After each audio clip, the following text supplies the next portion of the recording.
মৌরিন, দরজায় কড়া নাড়ছে ঈদ আর ঈদের আগে বাজারে নিত্যপণ্যের দরদামের কি পরিস্থিতি দেখছেন?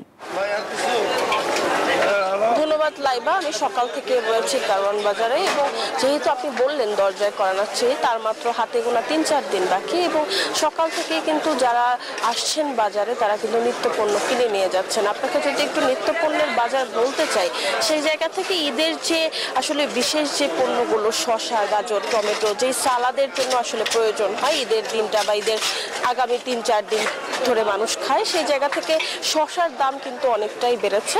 শসা বিক্রি হচ্ছে প্রতি কেজি ৯০ থেকে ১০০ টাকায়, গাজর ৪০ টাকা কেজিতে বিক্রি হচ্ছে, টমেটো মান ভেদে ৪০ থেকে ৫০ টাকা কেজিতে বিক্রি হচ্ছে, বড় লেবু হালি প্রতি ১২০ টাকা হালিতে বিক্রি হচ্ছে। লেবুর দাম এখনো চড়া, পুরো রমজান মাস জুড়েই চড়া ছিল। বিক্রেতারা বলছেন লেবুর সরবরাহ কম থাকায় আসলে লেবুর দাম এখনো কমছে না।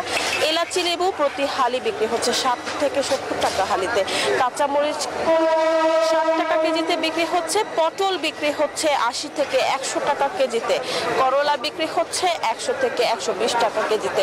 সেই জায়গা থেকে যদি আপনাকে একটু বলতে চাই যে ঈদকে সামনে রেখে যে পণ্যগুলোর আসলে বেশি দরকার, সেই পণ্যগুলির কিন্তু গত সপ্তাহের তুলনায় এই সপ্তাহে দাম বেড়েছে এবং বিক্রেতারা বলছেন ঈদ সামনে রেখে আসলে দাম একটু বাড়তির দিকেই থাকবে এবং ক্রেতাদের সাথে কথা বলে জেনেছি যে তারা চান আসলে বাজার তদারকিটা যেন জোরদার করা হয়।